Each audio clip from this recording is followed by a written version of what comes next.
அழகே உன்னை காணாமல் அன்னம் தண்ணீர் தொடமாட்டேன்.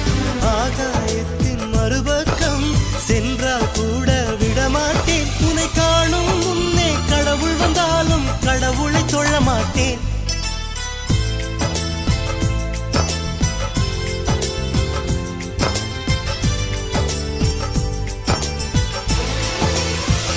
எங்கோ ஓர் சாலை வளைவில் உன் பிம்பம் தொலைந்ததடி.